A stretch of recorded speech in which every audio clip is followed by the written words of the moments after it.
सभापती महोदय, मला असं वाटतं असे वेगवेगळे विषय मी आपल्या समोर मांडलेले आहे।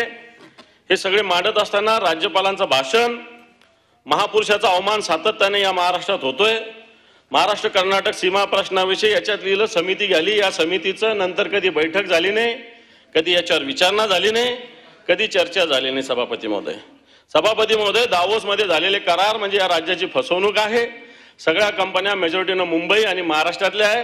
इथं तुमच्या ऑफिसमध्ये बोलून हे करार होऊ शकत होते। सभापती महोदय, प्रशासन पूर्णपणे ढेपाळलेलं आहे, तरी सूत्री उगाच कागदावर आहे, कोणती सूत्र नाही। मी ती सूत्री तुम्हाला आपल्याला सांगितलेली। लाडका भाऊ असेल, लाडकी बहीण असेल, या योजनेमध्ये लाडका भावाला तर छळलं जातंय। शक्तीपीठ मार्ग जनतेला आवश्यक नसताना तो बळजबरी थोपवला जातोय। सभापती महोदय, सिक्युरिटी प्लेट मध्ये संपलं माझं। सभापती महोदय, ॲग्रिस्टॅक कृषी डिजिटल योजनेविषयी याच्यात बोललेलं आहे। मला वाटतं मी नंतर त्याच्यात मला जेव्हा संधी मिळेल तेव्हाच बोलेल।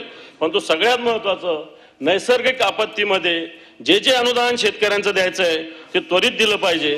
परंतु राज्यपालाचं हे अभिभाषण, माझं सरकार असं म्हणत नाही। हे सरकार कोणत्याही प्रकारे त्यांचं असेल, परंतु जनतेचं आणि या सरकारचं जनतेच्या सेवेसाठी हे सरकार कुठे कटिबद्ध नाही।